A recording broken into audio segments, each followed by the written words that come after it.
మన ప్రజలకు పాలకులకు మార్కెట్ వ్యవస్థ మీద అవగాహన లేకపోవడం దేశానికి అపార నష్టం చేస్తుంది. మోడీ గారి ప్రభుత్వం కమర్షియల్ గ్యాస్ అమ్మకాలను మార్చి 5 నుంచి నియంత్రించింది. ఇందుకు 1955 నాటి సోషలిస్టు ఎసెన్షియల్ కమోడిటీస్ చట్టాన్ని వాడింది. దీని మూలంగా హోటళ్లు, రెస్టారెంట్లు, మెస్సులు, హాస్టళ్లు దేశవ్యాప్తంగా మూతపడుతున్నాయి. ఎల్పిజి మన దేశంలో 40% ఉత్పత్తి అయితే 60% దిగుమతి చేసుకుంటాం.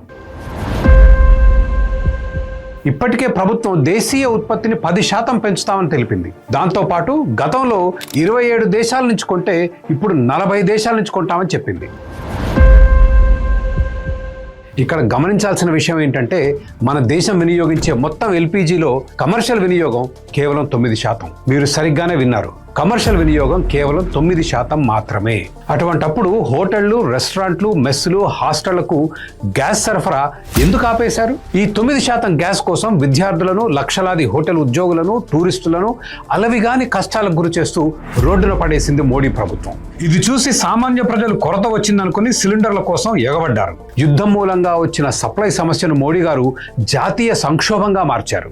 ఒక వస్తువుకి కొరత ఏర్పడినప్పుడు ధర పెరగడం సహజం. ఆ అధిక ధరే వినియోగాన్ని ఆటోమేటిక్గా తగ్గిస్తుంది. ఉదాహరణకు నిన్న మా ఆవిడ బోన్ బ్రాత్ తయారు చేయడానికి 3 గంటల పాటు గ్యాస్ స్టవ్ మీద మరగబెట్టింది. ఒకవేళ గ్యాస్ ధర పెరిగి ఉంటే అన్ని గంటలు ఉడికించేదా? ఖచ్చితంగా వాడకం తగ్గించేది. ప్రభుత్వాలు ఎవరు గ్యాస్ వాడాలో ఎవరు వాడకూడదో నియంత్రణలా నిర్ణయించకూడదు.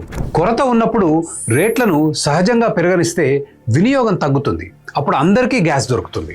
యూరప్లో ఎల్పిజి ధర 20% పెరిగింది. సింగపూర్లో సిలిండర్ ధర ఈ వారం దాదాపు $1.50 పెరిగింది. మరి భారతదేశం ఏం చేసింది?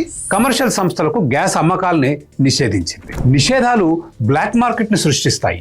₹1000 డొమెస్టిక్ గ్యాస్ సిలిండర్ కొని కమర్షియల్ సిలిండర్లో ఆ గ్యాస్ నింపి 3-4 వేలకు బ్లాక్ మార్కెట్ లో అమ్ముతున్నారు. మరి ఈ అనాలోచిత విధానంతో మనం సాధించింది ఏంటి? స్వహస్తాలతో ఆర్థిక విధ్వంసం. మన ప్రజలు, ప్రభుత్వాలు మార్కెట్ వ్యవస్థ పని విధానాన్ని అర్థం చేసుకున్నంత వరకు భారతదేశం ఇటువంటి తప్పులు చేస్తూనే ఉంటుంది. మన ఆర్థిక వెనకబాటుతనం ఇట్లాగే కొనసాగుతుంది. అసలు గ్యాస్ కొనడం, అమ్మడం, ఎవరికి ఎంత ఇవ్వాలో కోటాలు విధించడం ఇది ప్రభుత్వాల పనే కాదు. ప్రభుత్వాలు వ్యాపారం చేయకూడదు. ప్రభుత్వం గ్యాస్ సరఫరాని పూర్తిగా మార్కెట్కు వదిలేస్తే ఈ కృత్రిమ కొరతలు, బ్లాక్ మార్కెట్ దందాలు ఆగుతాయి.